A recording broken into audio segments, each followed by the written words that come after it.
मित्रांनो नमस्कार, शुभ सकाळ सगळ्यांना. बकासूर, सगळ्या महाराष्ट्राचा लाडका बकासूर कधी दिसेल मैदानामध्ये? आज 2 मैदान आहेत. त्या 2 मैदानामध्ये दिसेल का नाही माहीत नाही, परंतु चर्चा करतोय मी आज. बकासूरवर एवढी लोक का दळत आहेत? का त्या बैलाने एवढं चांगली कामगिरी करूनसुद्धा लोक खूप त्याला ट्रोल पण करतात. काही कमेंट्ससुद्धा असतात, तुम्ही बघितले, खूप साऱ्या कमेंट्स मी बघितलेत. का रे बाबांनो जळता तुम्ही, का लोक जळतात? मला तर काय, बकासूर तुम्हाला माहिती आहे, बकासूर ज्यावेळेस जिंकतो त्यावेळेस खूप लोक आपले बकासूर फॅन्स आहेत. सातारा जिल्हा असेल, कराड तालुका असेल, सांगली जिल्हा असेल, सोलापूर जिल्हा असेल, संभाजीनगर जिल्हा असेल, अकोला, बीड, नाशिक या ठिकाणाहून मला खूप सारे जण कॉल करतात आणि खरंच खूप लोकांचं सुद्धा प्रेम आहे माझ्यावरती आणि खरंच खूप आपले फॅन्स आहेत, ते कॉल करतातच आपल्याला, कारण की त्यांना माहिती आहे आपण खरंच खूप प्रेम करणार आहे. प्रत्येक नंदीवरती प्रेम करतो, बकासूरवरती करतो, तर सगळ्यांच्यावरती करतो. आपल्याला या बैलगाडा शर्यतक्षेत्रानं खूप काही दिलं आहे. एक परिस्थिती आपली होती, या बैलगाडा शर्यतक्षेत्राने बदलली आहे. एक दिवस जे म्हणतात वाईट दिवस होते आयुष्यामध्ये, ते पूर्णपणे हळूहळू निघून जात आहेत. खूप लोकांच्या ओळखी ज्या आहेत ते होत आहेत. वाटतसुद्धा नव्हतं या बैलगाडा शर्यतक्षेत्रामध्ये एवढी मोठी व्यक्ती एम एम नाना यांच्यासोबत ओळख होईल, त्यांच्यासोबत ओळख झाली. वाटत नव्हतं विठ्ठल नाना हे आपले पाहुणे आहेत, ते पाहुणे निघालेत. वाटत नव्हतं, म्हणजे बघा खूप लोक जे आहेत ते आपले खूप म्हणजे आता ओळखायला लागलेत आपल्यालासुद्धा. नाना प्रधान असतील, घोटसार्जाचे मालक, विजू शेठ असतील, घोटसार्जाचे मालक, सगळे ओळखतात. म्हणजे ओळख निर्माण होते. कधी कधी आपल्यालासुद्धा फोन करतात त्या आधीमध्ये, काय चाललं आहे, काय नाही. हाय म्हणलं व्यवस्थित आहे सगळं, तुमच्या आशीर्वादाने, तुमचा आशीर्वाद आपल्यासोबत आहे पाठीशी. आता वळूयात आपण बकासूरकडे. ज्या बैलाने संबंध महाराष्ट्रामध्ये त्याच्या पळण्याने अखंड महाराष्ट्र जिंकतोय. या बैलाचे असंख्य फॅन आहेत, असंख्य विरोधकसुद्धा आहेत बरं का. जेवढे फॅन्स आहेत तेवढे विरोधकसुद्धा आहेत. आता सगळे म्हणते विरोधक म्हणजे नक्की काय विषय आहे तर सांगतो मित्रांनो. या बैलगाडा शर्यत क्षेत्रामध्ये ज्या बैलाने संबंध महाराष्ट्र त्याच्या पाळण्याने जिंकला तो बकासूर. काही लोक मला फोनसुद्धा करतात, बकासूर ज्यावेळेस जिंकेल त्यावेळेस फोन नाही करणार की काय मित्रा गाडी पळाली. काय विरोधकांचं सांगतोय, बकासूर विरोधक आहेत ना ते, आणि गावातील सुद्धा आहेत आमच्या बकासूर विरोधक. ते बैलाचे त्यांना म्हणजे कसं आहे, आता सविस्तर बोलतोच, त्यांना कसं आहे बकासूर फक्त हारला पाहिजे, बाकी काही नको. असा कुठला बैल त्यांना एकदम आवडतसुद्धा नाही, पण बघायची म्हणून शर्यत बघणार तर बकासूर हारण्यासाठीच बघणार. असे खूप सारे लोक आहेत आमच्या गावामध्ये, तर आहेतच, परंतु बाहेरसुद्धा खूप लोक आहेत, मला फोन करतात, माझा नंबरसुद्धा आहे त्यांच्याकडे. आणि तुम्हाला माहितीच आहे की बकासूरची कामगिरी ज्यावेळेस चांगली होते ना त्यावेळेस अनेकांची तोंडं बंद होतात.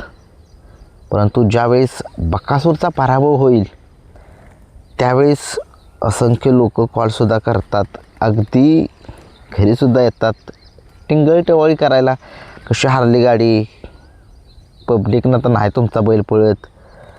आत्ता बघितलं तुम्ही मैदान झालं मुंबईमध्ये, त्या कर्जत तिकडे ठारचं मैदान होतं, त्या मैदानामध्ये बकासूरला कड लागली, बकासूरची गाडीचा पराभव झाला.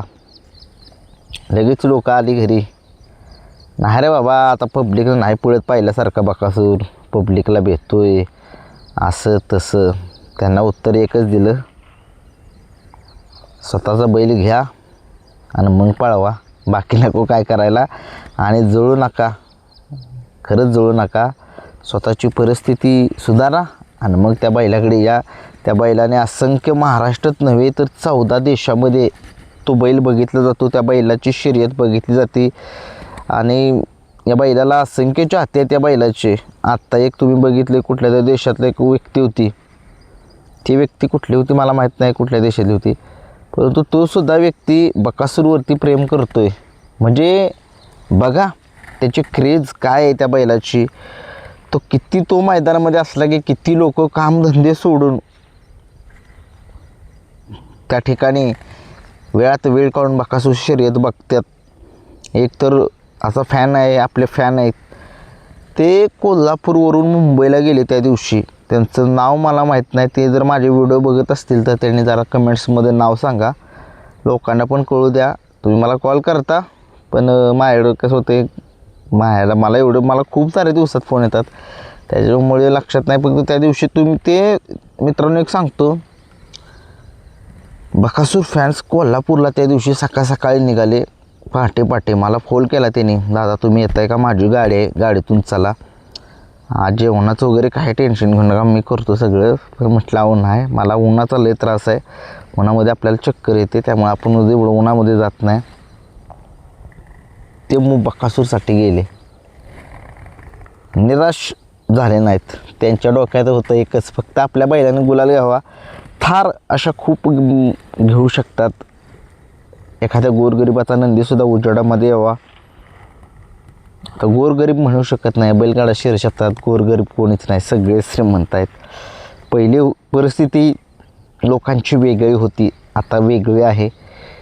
आणि खरंच बकासूरने वेड लावले, प्रत्येकाला वेड लावले, परंतु खूप लोक अशी जाळत आहेत त्या बकासूरवर.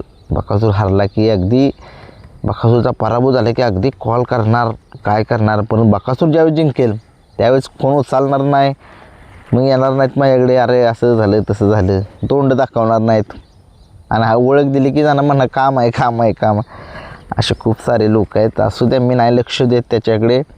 आता बोलूयात मेन मुद्द्याकडे. विठ्ठल ड्रायव्हर बुतकर, सगळ्या महाराष्ट्राचे लाडके ड्रायव्हर, त्यांच्या चिक्या आणि हरण्याने ना कुणाच्या आद्यात ना कुणाच्या मध्यात 2 नंबर मिळवला. 2 नंबरची जे कार आहे ते सुद्धा घेऊन गेले. आणि विठ्ठलांची माझं खूप जवळचं संबंध आहेत, ते पाहुणे आहेत आमचे. आणि खूप लोकांची इच्छा आहे की मुलाखत घ्यावी, 100% घेण्याचा प्रयत्न करू. त्यांचंसुद्धा बिझी शेड्यूल चालू आहे, मैदान प्रत्येक चालू आहे, त्याच्यामुळे त्यांनासुद्धा वेळ मिळत नाही. आणि त्यांनासुद्धा इकडे तिकडे म्हणजे त्यांची कामे असतातच. वेळात वेळ काढून एक ना एक दिवस त्यांच्या दावणीची मुलाखत घेण्याचा प्रयत्न नक्कीच करू. आणि एक मुद्दा महत्त्वाचा, बकासूर आणि सर्जा एकत्र जोडी यावी. आणि या जोडीवरती एकत्र आल्यानंतर बकासूरच्या गाडीवरती सर्जाच्या गाडीवरती विठ्ठल नाना बसावेत. खूप लोकांची इच्छा आहे. खूप सारे लोक मला खूप फोन करतात की नानांना सांगा तुम्ही. नाना कधीही तयार आहेत, परंतु तो वेळ जो आहे तो लवकरात लवकर यावी. बकासूरच्या गाडीवरती आपल्याला विठ्ठल नाना बसताना बघायचेत. विठ्ठल केसरीचं मैदान झालं होतं कातर खटावला, त्या मैदानापासून गाडी अजून पळाली नाही आहे, खरंच पळावी. खूप लोकांची इच्छा आहे या गाडीवरती बसावं. अगदी मथुर आणि सर्जाच्या गाडीवरती सुद्धा ही गाडी एकत्र पळावी. बकासूर मथुर ही सुद्धा गाडी एकत्र पळावी. योग येईल मित्रांनो, लवकरात लवकर योग येईल जुळून. टाईम असतो त्यावेळी थोडासा थांबावं लागेल आपल्याला सुद्धा. आणि अखंड लोकांची इच्छा आहे, अखंड महाराष्ट्राच्या लोकांची इच्छा आहे की बकासूरच्या मथुरच्या गाडीवरती विठ्ठलांना बसावेत. काय ती क्रेज, काय ती हवा, काय ती लोकांचं प्रेम नानांच्यावरती, काय तो बक्षिसांचा पाऊस, वा. ते खूप खूप खूप मला डोळ्यातून पाणी येतं कधी कधी. तुम्हाला माहितीच आहे, सरांच्या निधनानंतर बकासूरच्या गाडीवरती सर्जाच्या गाडीवरती विठ्ठलांना बसवले. विठ्ठल केसरीचं मैदानामध्ये 1 नंबर मिळवला. काय लोकांच्या डोळ्यात पाणी आलं होतं. म्हणजे बघा किती प्रेम लोकांचं आहे नानांच्यावर आपल्या. 100% हा योग जुळवून आणण्याचा प्रयत्न माझा प्रयत्न चालूच आहे. नाना मला म्हणतात बसूया काळजी करू नको, आज नाही तू वेळ येईल नक्की. आणि बघूया. आणि विठ्ठल नानांचे असे मला खूप सारे म्हणजे फॅन्स फोन करतात नानांना एवढं बक्षीस का मिळतं? अरे नानांचं प्रेमच आहे तेवढं. तर नानांच्या वरती प्रेम करणारे खूप सारे लोक आहेत. जसे बकासूरवर बतूरवर करणारे आहेत तसे नानांच्या वरती सुद्धा करणारे खूप लोक प्रेम आहेत. बघूया. ही होती छोटीशी व्हिडिओ आवडली लाईक शेअर सबस्क्राईब करा. धन्यवाद.